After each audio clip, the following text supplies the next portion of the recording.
ஓம் சாந்தி 8/2/2025 காலை முரளியின் சாரம். பாபா சொல்கிறார், இனிமையான குழந்தைகளே, நீங்கள் இறைவனின் உதவிக்கரமாகி சேவை செய்யக்கூடிய உண்மையான மீட்பு படையை சேர்ந்தவராவீர்கள். நீங்கள் அனைவருக்கும் அமைதிக்கான தீர்வை வழங்க வேண்டும். கேள்வி: குழந்தைகள் உங்களிடம் யாரேனும் அமைதிக்கான தீர்வை வேண்டினால் அவர்களுக்கு நீங்கள் எந்த விஷயத்தை பற்றி புரிய வைக்க வேண்டும்? பதில்: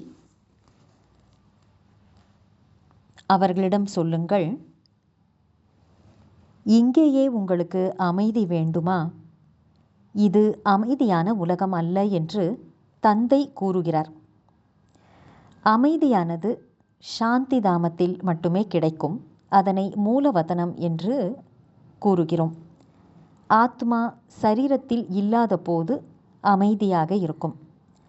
சத்யுகத்தில் தூய்மை, சுகம், அமைதி இவை அனைத்துமே இருக்கும்.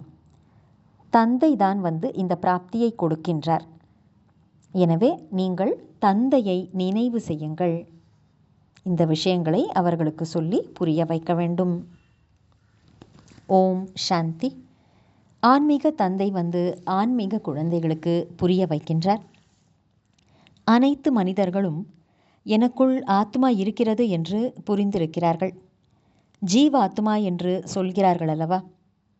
முதலில் ஆத்மா, பிறகு உடல் கிடைக்கிறது. யாரும் தன்னுடைய ஆத்மாவை பார்த்ததில்லை. ஆனால் தான் ஆத்மா என்பதை மட்டும் புரிந்திருக்கிறார்கள். எவ்வாறு ஆத்மாவை புரிந்து கொள்ள முடியும்? ஆனால் பார்க்க முடியாது. அதே போல பரமபிதா பரமாத்மாவையும் பற்றி கூறப்படுகிறது.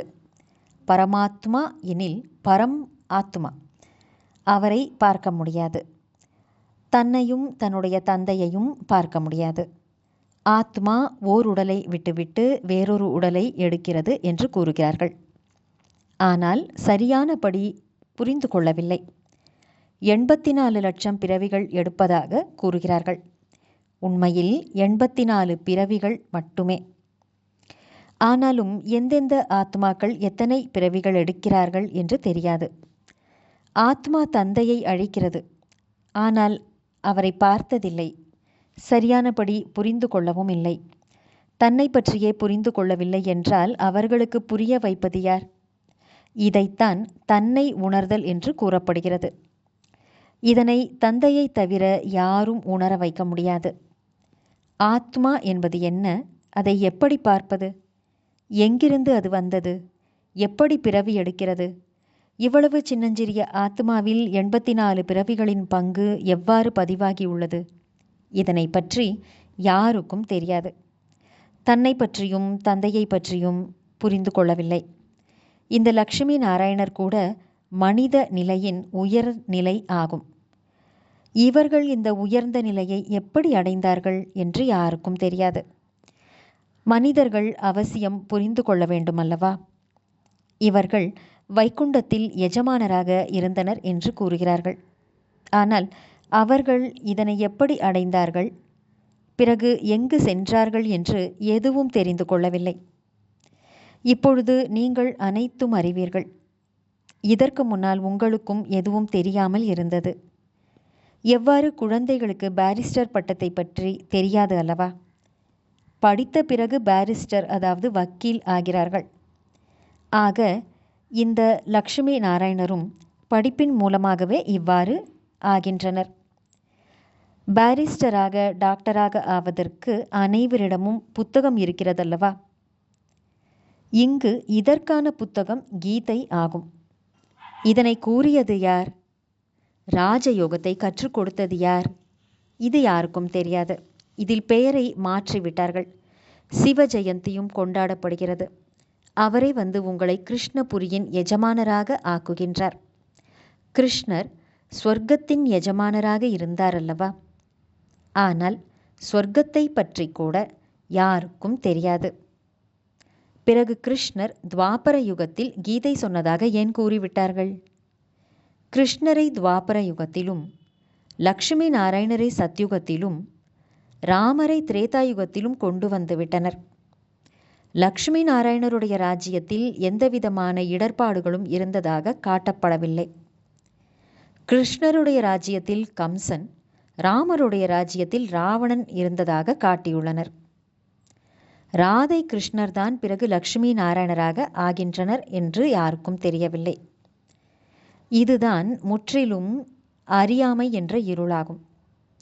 அறியாமை என்பது இருளென்று கூறப்படுகிறது. ஞானம் என்பது ஒளி என்று கூறப்படுகிறது. இப்பொழுது நமக்கு ஒளியேற்றுபவர் யார்? அவர்தான் தந்தை ஆவார். நல்லது. தாரணைக்கான முக்கியமான சாரம். 1. 5 தத்துவங்களால் கட்டப்பட்ட இந்த சரீரத்தை பார்த்தாலும் தந்தையை மட்டும் நினைக்க வேண்டும். எந்த மனிதரின் மீதும் பற்றுதல் வைக்கக்கூடாது. எந்த விதமான பாவச் செயலையும் செய்துவிடக்கூடாது. 2. இந்த உருவாக்கப்பட்ட நாடகத்தில் ஒவ்வொரு ஆத்மாவின் பங்கும் துவக்கமும் முடிவும் அற்றதாக, அழிவற்றதாக உள்ளது. ஆத்மா ஓருடலை விட்டுவிட்டு வேறொரு உடலை எடுக்கிறது. எனவே உடலை பிரிந்து செல்வதை பற்றி கவலைப்பட வேண்டாம். பற்றுதலை வென்றுவிட வேண்டும். வரதானம். சம்பூர்ணமான ஆகுதியின் மூலம், அதாவது முழுமையாக பலி ஆவதன் மூலம் மாற்றத்திற்கான விழாவை கொண்டாடக்கூடிய திட சங்கல்பம் உள்ளவர் ஆகுக. விளக்கம். எப்படி பூமியே பிளந்தாலும் தர்மத்தை விடாதீர்கள் என்ற பழமொழி உள்ளதோ, அதுபோல எந்த விதமான சூழ்நிலை வேண்டுமானாலும் வரட்டும், மாயையினுடைய மகாவீரமான ரூபம் தங்கள் முன்னால் வரட்டும், ஆனால் நீங்கள் தாரணைகளை விட்டுவிடக்கூடாது. சங்கல்பத்தின் மூலம் தியாகம் செய்யப்பட்ட பயனற்ற பொருட்களை பிறகு சங்கல்பத்தினாலும் கூட ஏற்றுக்கொள்ளக்கூடாது.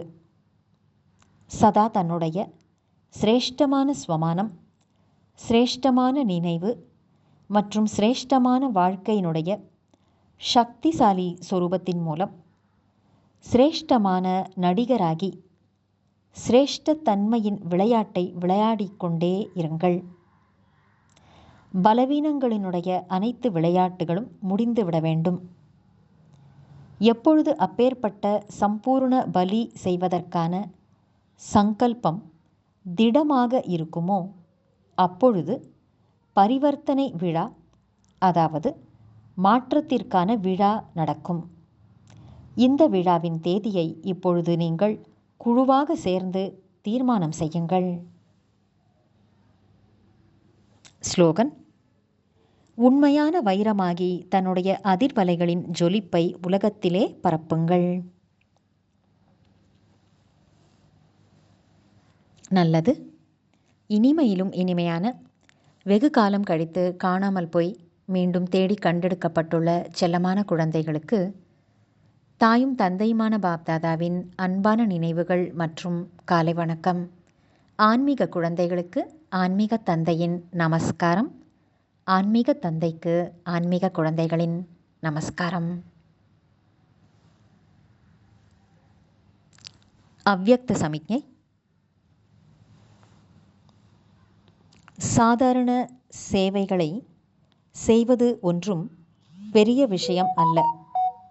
ஆனால் கெட்டுப்போனதை உருவாக்குவது அல்லது சீர்திருத்தம் செய்வது, வேற்றுமையில் ஒற்றுமையை கொண்டு வருவது, இதுவே மிகப்பெரிய சேவை ஆகும்.